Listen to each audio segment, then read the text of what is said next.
What is going on with Subnautica 2 and Unknown Worlds, or their owners, Krafton? As we know, recently their lead devs were laid off, but now all of a sudden we get a letter from them and the game is now being delayed until 2026. Now there's a lot of rumours flying around about this. Things like the Unknown Worlds lead devs would have got a decent couple of million each in bonuses if they managed to get Subnautica 2 out on time, and the team say that the game was ready. I don't know how true it is that they were going to get massive bonuses. Now Krafton have delayed it, and one of the original lead publishers, I think it was, or lead developers, has came out with a statement against Krafton. The plot seems to have thickened. So we'll start off with Krafton's little early access trailer, which they've pushed out. That has been playing in the background. It is quite cool. I do like the look of it. But alongside that trailer, they've put this stuff here. A massive list delaying the game, going over a few things that have happened, and they've got a lot to share with us. But they don't address any of the rumours that have been flying around. Now, I will start by saying the trailer looks very strange. I don't know what type of vibe they were going for with that, but I'll play a little bit of it now, and you'll see what I mean. Begins.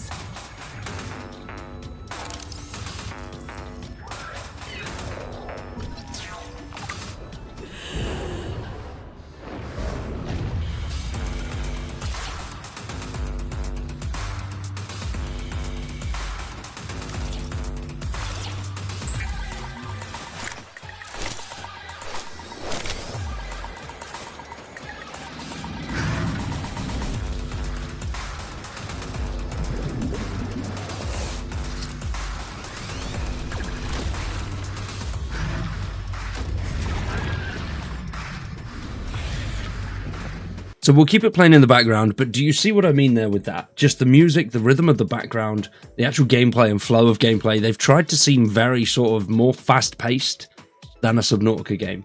Not too sure why they've done that. It doesn't seem like the same style as the other clips and things we've seen. A lot of the other clips are very much more atmospheric, dark, scary, and keeping you on sort of the edge of your seat. Where this trailer seems to try and be a little bit more fast-paced and action-packed, if that makes sense. Which I think is a bit of a strange vibe. I do like the look of it. But yeah, since the news, I'm very sort of... yeah, I'm conflicted. I'm not really too sure how things are going to go. But I'm very excited for the game. But yeah, just by the trailer, it looks a bit strange. Now, the actual dev letter itself, we will do a separate breakdown on the trailer as well. We'll do that in a couple of days' time. But the letter from the team, as you know, we believe deeply in the open development world process at Unknown Worlds. All of our games, from Natural Selection to Subnautica, have been fully committed to that process. The first phase of open development on Subnautica 2 was a series of playtests that recently happened behind the scenes with the community. We got great feedback about 2 during those playtests. The community responded well to environment, creatures and story, and felt positive about the general direction of the game. It gives us great indication that we're swimming in the right direction. It also provided some insight that there were a few areas that needed to be improved before the first version of Subnautica 2 was available to the world. Our community is at the heart of how we develop, so, you know, usual stuff, here we are, yada yada yada. Things aren't as good as we first thought. With that in mind, we've made the decision to delay it to 2026. Now that is obviously conflicted, but we'll go over that in a moment. They continue to say that they're extremely grateful that the community has put time into playing the game and answering our questions. We plan to continue more playtests to ensure we're meeting more of the expectations. Nothing is changing in terms of direction of the game or the team behind it. We're confident in what we've created, and we want to give you a little bit more content of our first early access release. We want to show you some confidence by giving you a longer look at Subnautica 2's gameplay. This was our first gameplay reveal teaser and includes a glimpse at some parts of Subnautica 2 that we've been holding close to our chest. Now, as we saw at the end of that, the actual Leviathan is something we've not seen anything of, and the Leviathan does look really, really cool. Like I say, we'll do a separate video breaking that down in a couple of days. But now it's out in 2026, they're going to add more biomes, more vehicles, more tools, expand on the story and include more creatures to discover. Lots and lots that we're going to be sharing with you in the coming months. The next devlog will come out a little later than intended, but we do fully plan to continue providing you with information, content and footage, showcasing the work we've been doing on the game right up until early access and beyond. As always, we want to thank you for your incredible feedback and continued support. The game wouldn't be what it is without our community. So, They do say they've got some additional surprises as well. So what those surprises are actually going to be, we don't really know yet. I'm not too sure whether it's going to be something a little bit different. Hopefully they're not going to do any like subscription models. They did say in their last one that they won't. So going back on that would be a sort of dick move, really. We'll have to wait and see. Now, there was also this post on Twitter that was tweeted out by Pirate Nation that come from Reddit. And it says, "Do not buy Subnautica 2. Publisher Krafton has fired all 3 original founders from Unknown Worlds and delayed the game to 2026 so that the devs wouldn't receive $250 million in bonuses. Do not support the shady business practices. Do not buy Subnautica 2. Then there's a thread down there as well, which continues to go on, and there's various articles done by various gamer outlets that do cover it as well, talking about how the team would have been eligible for a bonus if they'd hit a certain target, and the speculation that Subnautica 2 would have pushed them over that target, and the 3 lead devs and co-founders of Unknown Worlds would have got a decent payout of $250 million split between the 3. Well, not between 3, but all staff that were playing on the game.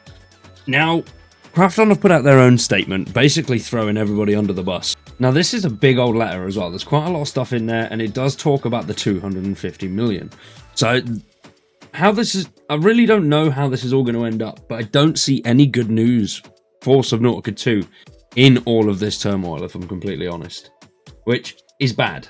Now, firstly, they want to talk about the background and leadership change. Krafton deeply values Subnautica's unique creativity and an immersive world building. To provide the fans with even better gaming experiences, we acquired Unknown Worlds, fully committed to supporting Subnautica's future success. They collaborated closely with the leadership, who was central to the creation of the original game to foster optimal environment for the successful Subnautica 2. In addition to the initial $500 million purchase price, we allocated approximately 90% of the up to $250 million earn-out compensation to the 3 former executives, with the expectation they would demonstrate leadership and active involvement in the development of Subnautica 2. Regrettably, the former leadership abandoned their responsibilities entrusted to them. Subnautica 2 was originally planned for early access in 2024, but the timeline has been significantly delayed. Krafton made multiple requests to Charlie and Max to resume their roles as director and technical director respectively, but both declined to do so. In particular, following the failure of Moonbreaker, Krafton asked Charlie to devote himself to the development of Subnautica 2. However, instead of participating in development, he chose to focus on a personal film project. Krafton believes that the absence of core leadership has resulted in repeated confusion in direction and significant delays in overall project schedule. The current early access version falls short in terms of content volume, and we are deeply disappointed by the leadership's conduct. Above all, we feel a profound sense of betrayal by their failure to honour the trust placed in them by our fans. So it doesn't look like they're disputing the $250 million. They do look like they say that, yeah, that's right, they would have got it, but they didn't do their job. So now there was talks of it going to court, so how far along that's going to be, we'll have to wait and see, but I doubt anything's going to come of that for a few days / weeks, if anything. And then the team continued to say that they've got full support for the dedicated development team, and they uphold their commitment to provide you with the best possible gaming experience. We made the difficult yet necessary decision to change leadership. Subnautica 2 has been, and continues to be, actively developed by a dedicated core team who share the genuine passion, accountability, and commitment to the game. We deeply respect their expertise and creativity and will continue to provide full and unwavering support, enabling them to focus solely on delivering the exceptional game that you deserve. Which, yeah, is good, but all of this can't be good for the game, no matter who's doing what. Just keep it, well, I don't know, it's tough, because if they were shit and they weren't doing anything, then why did they wait so long to actually do something if this has been going on since early 2024?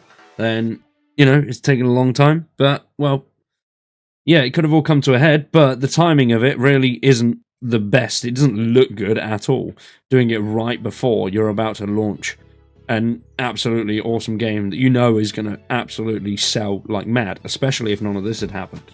Even if it was shit within the first few sort of days and it showed up to be shit, a lot of people still would have bought in and waited because of the past. So they still would have made a hell of a lot of money from this game going forward this year. And they do say that they continue to reward their employees. They're committed to it, and Krafton has committed fair and equitable compensation for all remaining employees who have continuously and tirelessly contributed to the development. We believe that the dedication and effort of this team are at the very heart of the ongoing evolution, and we reaffirm our commitment to provide the rewards that they were promised. Fans will remain the centre of every decision here at Krafton. Moving forward, we do promise transparent communication and continued efforts to sustainably develop and expand the beloved Subnautica universe.